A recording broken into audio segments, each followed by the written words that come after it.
तो और उसके बाद कार्यक्रम की जो है शुरुआत होती है। देखिए सबसे पहली तस्वीर भी आपको दिखा रहे हैं। अब से 1 मिनट बाद ठीक 11 बजे जो है आकाशवाणी के जरिए देशवासियों को संबोधित करेंगे प्रधानमंत्री नरेंद्र मोदी।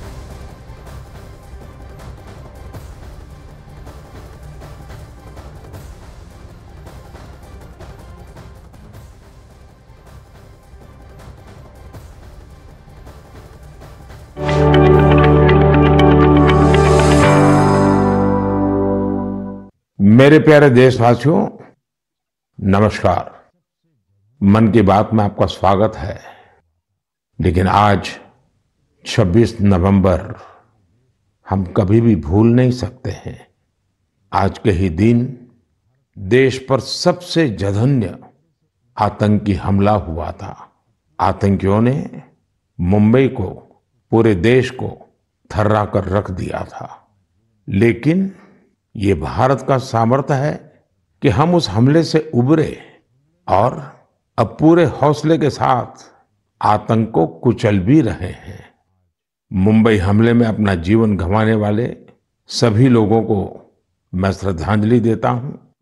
इस हमले में हमारे जो जांबाज वीरगति को प्राप्त हुए, देश आज उन्हें याद कर रहा है। मेरे परिवारजनों, 26 नवंबर का आज का ये दिन एक और वजह से भी अत्यंत महत्वपूर्ण है। 1949 में आज के दिन संविधान सभा ने भारत के संविधान को अंगीकार किया था। मुझे याद है जब साल 2015 में हम बाबा साहब आम्बेडकर की 125वीं जन्म जयंती मना रहे थे, उसी समय ये विचार आया था कि 26 नवंबर को संविधान दिवस के तौर पर मनाया जाए। और तब से हर साल आज के इस दिन को हम संविधान दिवस के रूप में मनाते आ रहे हैं। मैं सभी देशवासियों को संविधान दिवस की बहुत बहुत शुभकामनाएं देता हूं और हम सब मिल करके नागरिकों के कर्तव्य को प्राथमिकता देते हुए विकसित भारत के संकल्प को जरूर पूरा करेंगे। साथियों, हम सभी जानते हैं कि संविधान के निर्माण में 2 वर्ष 11 महीने 18 दिन का समय लगा था। श्री सच्चिदानंद सिन्हा जी संविधान सभा के सबसे बुजुर्ग सदस्य थे। 60 से ज्यादा देशों के संविधान का अध्ययन और लंबी चर्चा के बाद हमारे संविधान का ड्राफ्ट तैयार हुआ था। ड्राफ्ट तैयार होने के बाद उसे अंतिम रूप देने से पहले उसमें 2000 से अधिक संशोधन फिर किए गए थे। 1950 में संविधान लागू होने के बाद भी अब तक कुल 106 बार संविधान संशोधन किया जा चुका है। समय, परिस्थिति, देश की आवश्यकता को देखते हुए अलग अलग सरकारों ने अलग अलग समय पर संशोधन किए। लेकिन ये भी दुर्भाग्य रहा कि संविधान का पहला संशोधन फ्रीडम ऑफ स्पीच और फ्रीडम ऑफ एक्सप्रेशन के अधिकारों में कटौती करने के लिए हुआ था। वहीं संविधान के 44वें संशोधन के माध्यम से इमरजेंसी के दौरान की गई गलतियों को सुधारा गया था। साथियों, ये भी बहुत प्रेरक है कि संविधान सभा के कुछ सदस्य मनोनीत किए गए थे, जिनमें से 15 महिलाएं थी। ऐसी एक सदस्य हंसा मेहता जी ने महिलाओं के अधिकार और न्याय की आवाज बुलंद की थी। उस दौर में भारत उन कुछ देशों में था जहां महिलाओं को संविधान से वोटिंग का अधिकार दिया। राष्ट्र निर्माण में जब सबका साथ होता है तभी सबका विकास भी हो पाता है। मुझे संतोष है कि संविधान निर्माताओं के उसी दूरदृष्टि का पालन करते हुए अब भारत के संसद ने नारी शक्ति वंदन अधिनियम को पास किया है। नारी शक्ति वंदन अधिनियम हमारे लोकतंत्र की संकल्प शक्ति का उदाहरण है। ये विकसित भारत के हमारे संकल्प को गति देने के लिए भी उतना ही सहायक होगा। मेरे परिवारजनों, राष्ट्र निर्माण की कमान जब जनता जनार्दन संभाल लेती है तो दुनिया की कोई भी ताकत उस देश को आगे बढ़ने से नहीं रोक पाती। आज भारत में भी स्पष्ट दिख रहा है कि कई परिवर्तनों का नेतृत्व देश की 140 करोड़ जनता ही कर रही है। इसका एक प्रत्यक्ष उदाहरण हमने त्योहारों के इस समय में देखा है। पिछले महीने मन की बात में मैंने वोकल फॉर लोकल यानी स्थानीय उत्पादों को खरीदने पर जोर दिया था। बीते कुछ दिनों के भीतर ही दिवाली, भैया दूज और छठ पर देश में 4 लाख करोड़ से ज्यादा का कारोबार हुआ है और इस दौरान भारत में बने उत्पादों को खरीदने का जबरदस्त उत्साह लोगों में देखा गया। अब तो घर के बच्चे भी दुकान पर कुछ खरीदते समय ये देखने लगे हैं कि उसमें मेड इन इंडिया लिखा है या नहीं लिखा है। इतना ही नहीं, ऑनलाइन सामान खरीदते समय अब लोग कंट्री ऑफ ओरिजिन इसे भी देखना नहीं भूलते हैं। साथियों, जैसे स्वच्छ भारत अभियान की सफलता ही उसकी प्रेरणा बन रही है, वैसे ही वोकल फॉर लोकल की सफलता विकसित भारत, समृद्ध भारत के द्वार खोल रही है। वोकल फॉर लोकल का ये अभियान पूरे देश की अर्थव्यवस्था को मजबूती देता है। वोकल फॉर लोकल अभियान रोजगार की गारंटी है, ये विकास की गारंटी है, ये देश के संतुलित विकास की गारंटी है। इससे शहरी और ग्रामीण दोनों को समान अवसर मिलते हैं। इससे स्थानीय उत्पादों में वैल्यू एडिशन का भी मार्ग बनता है और अगर कभी वैश्विक अर्थव्यवस्था में उतार चढ़ाव आता है तो वोकल फॉर लोकल का मंत्र हमारी अर्थव्यवस्था को संरक्षित भी करता है। साथियों, भारतीय उत्पादों के प्रति ये भावना केवल त्योहारों तक सीमित नहीं रहनी चाहिए। अभी शादियों का मौसम भी शुरू हो चुका है। कुछ व्यापार संगठनों का अनुमान है कि शादियों के इस सीजन में करीब 5 लाख करोड़ रुपए का कारोबार हो सकता है। शादियों से जुड़ी खरीदारी में भी आप सभी भारत में बने उत्पादों को ही महत्व दें। और हाँ, जब शादी की बात निकली है तो एक बात मुझे लंबे अरसे से कभी कभी बहुत पीड़ा देती है और मेरे मन की पीड़ा मैं मेरे परिवारजनों को नहीं कहूंगा तो किसको कहूंगा। आप सोचिए, इन दिनों ये जो कुछ परिवारों में विदेशों में जाकर के शादी करने का जो एक नया ही वातावरण बनता जा रहा है, क्या ये जरूरी है? क्या भारत की मिट्टी में, भारत के लोगों के बीच अगर हम शादी ब्याह मनाएं तो देश का पैसा देश में रहेगा। देश के लोगों को आपकी शादी में कुछ न कुछ सेवा करने का अवसर मिलेगा। छोटे छोटे गरीब लोग भी अपने बच्चों को आपकी शादी की बातें बताएंगे। क्या आप वोकल फॉर लोकल के इस मिशन को विस्तार दे सकते हैं? क्यों न हम शादी ब्याह ऐसे समारोह अपने ही देश में करें। हो सकता है आपको चाहिए वैसी व्यवस्था आज नहीं होगी, लेकिन अगर हम इस प्रकार के आयोजन करेंगे तो व्यवस्थाएं भी विकसित होगी। ये बहुत बड़े परिवारों से जुड़ा हुआ विषय है। मैं आशा करता हूं मेरी ये पीड़ा उन बड़े बड़े परिवारों तक जरूर पहुंचेगी। मेरे परिवारजनों, त्योहारों के इस मौसम में एक और बड़ा ट्रेंड देखने को मिला है। ये लगातार दूसरा साल है जब दीपावली के अवसर में कैश देकर कुछ सामान खरीदने का प्रचलन धीरे धीरे कम होता जा रहा है। यानी अब लोग ज्यादा से ज्यादा डिजिटल पेमेंट कर रहे हैं। ये भी बहुत उत्साह बढ़ाने वाला है। आप एक और काम कर सकते हैं। आप तय करिए कि 1 महीने तक आप यूपीआई से या किसी डिजिटल माध्यम से ही पेमेंट करेंगे, कैश पेमेंट नहीं करेंगे। भारत में डिजिटल क्रांति की सफलता ने इसे बिल्कुल संभव बना दिया है। और जब 1 महीना हो जाए तो आप मुझे अपने अनुभव, अपनी फोटो जरूर शेयर करिएगा। मैं अभी से आपको एडवांस में अपनी शुभकामनाएं देता हूं। मेरे परिवारजनों, हमारे युवा साथियों ने देश को एक और बड़ी खुशखबरी दी है जो हम सभी को गौरव से भर देने वाली है। इंटेलिजेंस, आइडिया और इनोवेशन आज भारतीय युवाओं की पहचान है।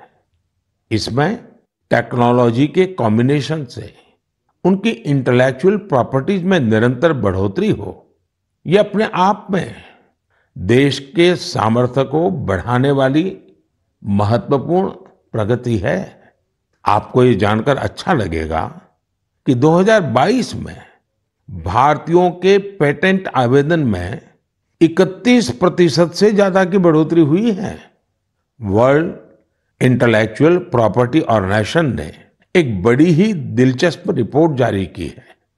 ये रिपोर्ट बताती है कि पेटेंट फाइल करने में सबसे आगे रहने वाले टॉप 10 देशों में भी ऐसा पहले कभी नहीं हुआ। इस शानदार उपलब्धि के लिए मैं अपने युवा साथियों को बहुत बहुत बधाई देता हूं। मैं अपने युवा मित्रों को विश्वास दिलाना चाहता हूं कि देश हर कदम पर आपके साथ है। सरकार ने जो प्रशासनिक और कानूनी सुधार किए हैं, उसके बाद आज हमारे युवा एक नई ऊर्जा के साथ बड़े पैमाने पर इनोवेशन के काम में जुटे हैं। 10 वर्ष पहले के आंकड़ों से तुलना करें तो आज हमारे पेटेंट को 10 गुना ज्यादा मंजूरी मिल रही है। हम सभी जानते हैं कि पेटेंट से न सिर्फ देश की इंटेलेक्चुअल प्रॉपर्टी बढ़ती है, बल्कि इससे नए नए अवसरों के भी द्वार खुलते हैं। इतना ही नहीं, ये हमारे स्टार्टअप्स की ताकत और क्षमता को भी बढ़ाते हैं। आज हमारे स्कूली बच्चों में भी इनोवेशन की भावना को बढ़ावा मिल रहा है। अटल टिंकरिंग लैब, अटल इनोवेशन मिशन, कॉलेजों में इंक्यूबेशन सेंटर्स, स्टार्टअप्स इंडिया अभियान, ऐसे निरंतर प्रयासों के नतीजे देशवासियों के सामने हैं। ये भी भारत की युवा शक्ति, भारत की इनोवेटिव पावर का प्रत्यक्ष उदाहरण है। इसी जोश के साथ आगे चलते हुए ही हम विकसित भारत के संकल्प को भी प्राप्त करके दिखाएंगे। और इसीलिए मैं बार बार कहता हूं, जय जवान, जय किसान, जय विज्ञान, जय अनुसंधान। मेरे प्यारे देशवासियों, आपको याद होगा कि कुछ समय पहले मन की बात में मैंने भारत में बड़ी संख्या में लगने वाले मेलों की चर्चा की थी। तब एक ऐसी प्रतियोगिता का भी विचार आया था जिसमें लोग मेलों से जुड़ी फोटो साझा करें। संस्कृति मंत्रालय ने इसी को लेकर मेला मोमेंट्स कॉन्टेस्ट का आयोजन किया था। आपको ये जानकर अच्छा लगेगा कि इसमें हजारों लोगों ने हिस्सा लिया और बहुत लोगों ने पुरस्कार भी जीते। कोलकाता के रहने वाले राजेश धर जी ने चरक मेला में गुब्बारे और खिलौने बेचने वाले की अद्भुत फोटो के लिए पुरस्कार जीता। ये मेला ग्रामीण बंगाल में काफी लोकप्रिय है। वाराणसी की होली को शोकेस करने के लिए अनुपम सिंह जी को मेला पोर्ट्रेट्स का पुरस्कार मिला। अरुण कुमार नलीमेला जी कुलसाई दशहरा से जुड़ा एक आकर्षक पहलू को दिखाने के लिए पुरस्कृत किए गए। वैसे ही पंढरपुर की भक्ति को दिखाने वाली फोटो सबसे ज्यादा पसंद की गई फोटो में शामिल रही, जिसे महाराष्ट्र के ही एक सज्जन श्रीमान राहुल जी ने भेजा था। इस प्रतियोगिता में बहुत सारी तस्वीरें मेलों के दौरान मिलने वाले स्थानीय व्यंजनों की भी थी। इसमें पुरुलिया के रहने वाले आलोक अविनाश जी की तस्वीर ने पुरस्कार जीता। उन्होंने एक मेले के दौरान बंगाल के ग्रामीण क्षेत्र के खान पान को दिखाया था। प्रणब बसाक जी की वो तस्वीर भी पुरस्कृत हुई जिसमें भगोरिया महोत्सव के दौरान महिलाएं कुल्फी का आनंद ले रही हैं। रूमेला जी ने छत्तीसगढ़ के जगदलपुर में एक गांव के मेले में भजिया का स्वाद लेती महिलाओं की फोटो भेजी थी। इसे भी पुरस्कृत किया गया। साथियों, मन की बात के माध्यम से आज हर गांव, हर स्कूल, हर पंचायत को ये आग्रह है कि निरंतर इस तरह की प्रतियोगिताओं का आयोजन करें। आजकल तो सोशल मीडिया की इतनी ताकत है, टेक्नोलॉजी और मोबाइल घर घर पहुंचे हुए हैं। आपके लोकल पर्व हो या प्रोडक्ट, उन्हें आप ऐसा करके भी ग्लोबल बना सकते हैं। साथियों, गांव-गांव में लगने वाले मेलों की तरह ही हमारे यहाँ विभिन्न नृत्यों की भी अपनी ही विरासत है। झारखंड, उड़ीसा और बंगाल के जनजातीय इलाकों में एक बहुत प्रसिद्ध नृत्य है जिसे छऊ के नाम से बुलाते हैं। 15 से 17 नवंबर तक एक भारत श्रेष्ठ भारत की भावना के साथ श्रीनगर में छऊ पर्व का आयोजन किया गया। इस कार्यक्रम में सबने छऊ नृत्य का आनंद उठाया। श्रीनगर के नौजवानों को छऊ नृत्य की ट्रेनिंग देने के लिए एक वर्कशॉप का भी आयोजन हुआ। इसी प्रकार कुछ सप्ताह पहले ही कठुआ जिले में बसोहली उत्सव आयोजित किया गया। ये जगह जम्मू से 150 किलोमीटर दूर है। इस उत्सव में स्थानीय कला, लोक नृत्य और पारंपरिक रामलीला का आयोजन हुआ। साथियों, भारतीय संस्कृति की सुंदरता को सऊदी अरब में भी महसूस किया गया। इसी महीने सऊदी अरब में संस्कृत उत्सव नाम का एक आयोजन हुआ। यह अपने आप में बहुत अनूठा था क्योंकि ये पूरा कार्यक्रम ही संस्कृत में था। संवाद, संगीत, नृत्य, सब कुछ संस्कृत में। इसमें वहां के स्थानीय लोगों की भागीदारी भी देखी गई। मेरे परिवारजनों, स्वच्छ भारत अब तो पूरे देश का प्रिय विषय बन गया है। मेरा तो प्रिय विषय है ही है, और जैसे ही मुझे इससे जुड़ी कोई खबर मिलती है, मेरा मन उस तरफ चला ही जाता है। और स्वाभाविक है, फिर तो उसको मन की बात में जगह मिल ही जाती है। स्वच्छ भारत अभियान ने साफ सफाई और सार्वजनिक स्वच्छता को लेकर लोगों की सोच बदल दी है। ये पहल आज राष्ट्रीय भावना का प्रतीक बन चुकी है, जिसने करोड़ों देशवासियों के जीवन को बेहतर बनाया है। इस अभियान ने अलग अलग क्षेत्र के लोगों, विशेषकर युवाओं को सामूहिक भागीदारी के लिए भी प्रेरित किया है। ऐसा ही एक सराहनीय प्रयास सूरत में देखने को मिला है। युवाओं की एक टीम ने यहाँ प्रोजेक्ट सूरत, इसकी शुरुआत की है। इसका लक्ष्य सूरत को एक ऐसा मॉडल शहर बनाना है जो सफाई और सस्टेनेबल डेवलपमेंट की बेहतरीन मिसाल बने। सफाई संडे के नाम से शुरू हुए इस प्रयास के तहत सूरत के युवा पहले सार्वजनिक जगहों और डुमस बीच की सफाई करते थे। बाद में ये लोग तापी नदी के किनारों की सफाई में भी जी जान से जुट गए। और आपको जानकर के खुशी होगी, देखते ही देखते इससे जुड़े लोगों की संख्या 50,000 से ज्यादा हो गई है। लोगों से मिले समर्थन से टीम का आत्मविश्वास बढ़ा, जिसके बाद उन्होंने कचरा इकट्ठा करने का काम भी शुरू किया। आपको जानकर हैरानी होगी कि इस टीम ने लाखों किलो कचरा हटाया है। जमीनी स्तर पर किए गए ऐसे प्रयास बहुत बड़े बदलाव लाने वाले होते हैं। साथियों, गुजरात से ही एक और जानकारी आई है। कुछ सप्ताह पहले वहां अंबाजी में भादरवी पूनम मेले का आयोजन किया गया था। इस मेले में 50 लाख से ज्यादा लोग आए। ये मेला प्रतिवर्ष होता है। इसकी सबसे खास बात ये रही कि मेले में आए लोगों ने गब्बर हिल के एक बड़े हिस्से में सफाई अभियान चलाया। मंदिरों के आसपास के पूरे क्षेत्र को स्वच्छ रखने का यह अभियान बहुत प्रेरणादायी है। साथियों, मैं हमेशा कहता हूं कि स्वच्छता कोई एक दिन या एक सप्ताह का अभियान नहीं है, बल्कि ये तो जीवन में उतारने वाला काम है।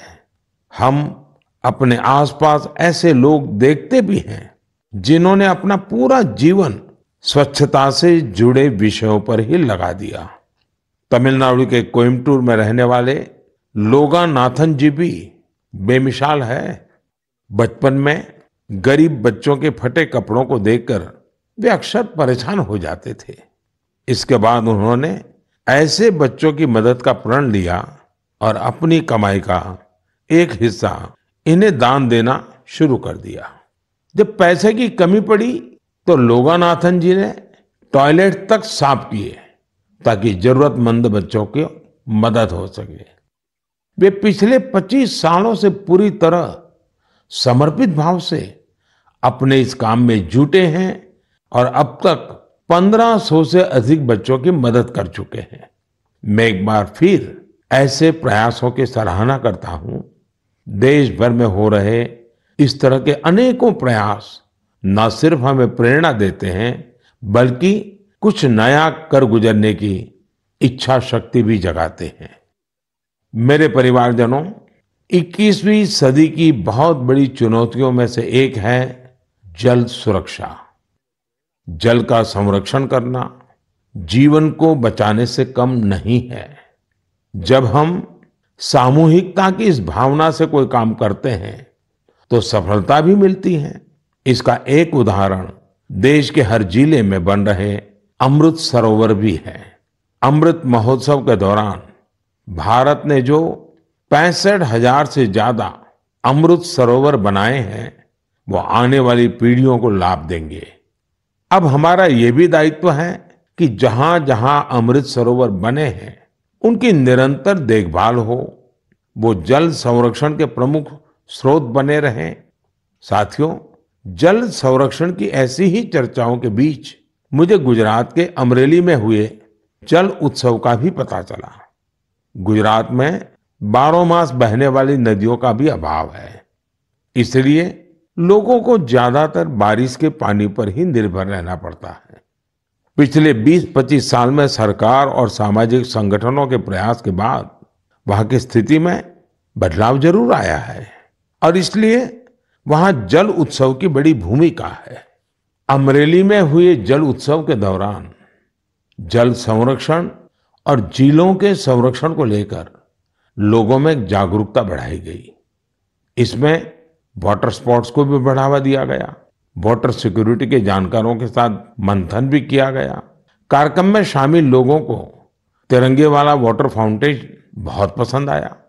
इस जल उत्सव का आयोजन सूरत के डायमंड बिजनेस में नाम कमाने वाले सब्जीभाई धोड़किया के फाउंडेशन ने किया। मैं इसमें शामिल प्रत्येक व्यक्ति को बधाई देता हूं। जल संरक्षण के लिए ऐसे ही काम करने की शुभकामनाएं देता हूं। मेरे परिवारजनों, आज दुनिया भर में स्किल डेवलपमेंट के महत्व को स्वीकार्यता मिल रही है। जब हम किसी को कोई स्किल सिखाते हैं तो उसे सिर्फ हुनर ही नहीं देते, बल्कि उसे आय का एक जरिया भी देते हैं। और जब मुझे पता चला कि एक संस्था पिछले 4 दशक से स्किल डेवलपमेंट के काम में जुटी है, तो मुझे और भी अच्छा लगा। ये संस्था आंध्र प्रदेश के श्रीकाकुलम में है और इसका नाम बेल्जीपुरम यूथ क्लब है। स्किल डेवलपमेंट पर फोकस कर बेल्जीपुरम यूथ क्लब ने करीब 7,000 महिलाओं को सशक्त बनाया है। इनमें से अधिकांश महिलाएं आज अपने दम पर अपना कुछ काम कर रही है। इस संस्था ने बाल मजदूरी करने वाले बच्चों को भी कोई ना कोई हुनर सिखाकर उन्हें उस दुष्चक्र से बाहर निकालने में मदद की है। बेल्जीपुरम यूथ क्लब की टीम ने किसान उत्पाद संघ यानी एफपीओ से जुड़े किसानों को भी नई स्किल सिखाई, जिससे बड़ी संख्या में किसान सशक्त हुए हैं। स्वच्छता को लेकर भी यह यूथ क्लब गांव-गांव में जागरूकता फैला रहा है। इसने अनेक शौचालयों का निर्माण की भी मदद की है। मैं स्किल डेवलपमेंट के लिए इस संस्था से जुड़े सभी लोगों को बहुत बहुत बधाई देता हूं, उनकी सराहना करता हूं। आज देश के गांव-गांव में स्किल डेवलपमेंट के लिए ऐसे ही सामूहिक प्रयासों की आवश्यकता है। साथियों, जब किसी एक लक्ष्य के लिए सामूहिक प्रयास होता है तो सफलता की ऊंचाई भी और ज्यादा हो जाती है। मैं आप सभी से लद्दाख का एक प्रेरक उदाहरण साझा करना चाहता हूं। आपने पश्मीना शॉल के बारे में तो जरूर सुना होगा। पिछले कुछ समय से लद्दाखी पश्मीना की भी बहुत चर्चा हो रही है। लद्दाखी पश्मीना लुम्स ऑफ लद्दाख के नाम से दुनिया भर के बाजारों में पहुंच रहा है। आप ये जानकर हैरान रह जाएंगे कि इसे तैयार करने में 15 गांवों की 450 से अधिक महिलाएं शामिल हैं। पहले वे अपने उत्पाद वहां आने वाले पर्यटकों को ही बेचती थी, लेकिन अब डिजिटल भारत के इस दौर में उनकी बनाई चीजें देश दुनिया के अलग अलग बाजारों में पहुंचने लगी हैं। यानी हमारा लोकल अब ग्लोबल हो रहा है और इससे इन महिलाओं की कमाई भी बढ़ी है। साथियों, नारी शक्ति की ऐसी सफलताएं देश के कोने कोने में मौजूद है। जरूरत ऐसी बातों को ज्यादा से ज्यादा सामने लाने की है और ये बताने के लिए मन की बात से बेहतर और क्या होगा। तो आप भी ऐसे उदाहरणों को मेरे साथ ज्यादा से ज्यादा शेयर करें। मैं भी पूरा प्रयास करूंगा कि उन्हें आपके बीच ला सकूं। मेरे परिवारजनों, मन की बात में हम ऐसे सामूहिक प्रयासों की चर्चा करते रहे हैं जिनसे समाज में बड़े बड़े बदलाव आए हैं। मन की बात की एक और उपलब्धि ये भी है कि इसने घर घर में रेडियो को और अधिक लोकप्रिय बना दिया है। माय गॉव पर मुझे उत्तर प्रदेश में अमरोहा के राम सिंह बौद्ध जी का एक पत्र मिला है। राम सिंह जी पिछले कई दशकों से रेडियो संग्रह करने के काम में जुटे हैं। उनका कहना है कि मन की बात के बाद से उनके रेडियो म्यूजियम के प्रति लोगों की उत्सुकता और बढ़ गई है। ऐसे ही मन की बात से प्रेरित होकर अहमदाबाद के पास तीर्थ धाम प्रेरणा तीर्थ ने एक दिलचस्प प्रदर्शनी लगाई है। इसमें देश विदेश के 100 से ज्यादा एंटीक रेडियो रखे गए हैं। यहाँ मन की बात के अब तक के सारे एपिसोड्स को सुना जा सकता है। कई और उदाहरण हैं जिनसे पता चलता है कि कैसे लोगों ने मन की बात से प्रेरित होकर अपना खुद का काम शुरू किया। ऐसा ही एक उदाहरण कर्नाटक के चामराजनगर की वर्षा जी का है, जिन्हें मन की बात ने अपने पैरों पर खड़ा होने के लिए प्रेरित किया। इस कार्यक्रम के एक एपिसोड से प्रेरित होकर उन्होंने केले से जैविक खाद बनाने का काम शुरू किया। प्रकृति से बहुत लगाव रखने वाली वर्षा जी की ये पहल दूसरे लोगों के लिए भी रोजगार के मौके लेकर आई है। मेरे परिवारजनों, कल 27 नवंबर को कार्तिक पूर्णिमा का पर्व है। इसी दिन देव दीपावली भी मनाई जाती है और मेरा तो मन रहता है कि मैं काशी की देव दीपावली जरूर देखूं। इस बार मैं काशी तो नहीं जा पा रहा हूं, लेकिन मन की बात के माध्यम से बनारस के लोगों को अपनी शुभकामनाएं जरूर भेज रहा हूं। इस बार भी काशी के घाटों पर लाखों दिए जलाए जाएंगे, भव्य आरती होगी, लेजर शो होगा। लाखों की संख्या में देश विदेश से आए लोग देव दीपावली का आनंद लेंगे। साथियों, कल पूर्णिमा के दिन ही गुरु नानक देव जी का भी प्रकाश पर्व है। गुरु नानक जी के अनमोल संदेश भारत ही नहीं, दुनिया भर के लिए आज भी प्रेरक और प्रासंगिक है। यह हमें सादगी, सद्भाव और दूसरों के प्रति समर्पित होने के लिए प्रेरित करते हैं। गुरु नानक देव जी ने सेवा भावना, सेवा कार्यों की जो सीख दी, उसका पालन हमारे सिख भाई बहन पूरे विश्व में करते नजर आते हैं। मैं मन की बात के सभी श्रोताओं को गुरु नानक देव जी के प्रकाश पर्व की बहुत बहुत शुभकामनाएं देता हूं। मेरे परिवारजनों, मन की बात में इस बार मेरे साथ इतना ही। देखते ही देखते 2023 समाप्ति की तरफ बढ़ रहा है और हर बार की तरह हम आप ये भी सोच रहे हैं कि अरे इतनी जल्दी ये साल बीत गया। लेकिन ये भी सच है कि ये साल भारत के लिए असीम उपलब्धियों वाला साल रहा है और भारत की उपलब्धियां हर भारतीय की उपलब्धि है। मुझे खुशी है कि मन की बात भारतीयों की ऐसी उपलब्धियों को सामने लाने का एक सशक्त माध्यम बना है। अगली बार देशवासियों की ढेर सारी सफलताओं पर फिर आपसे बात होगी। तब तक के लिए मुझे विदा दीजिए। बहुत बहुत धन्यवाद।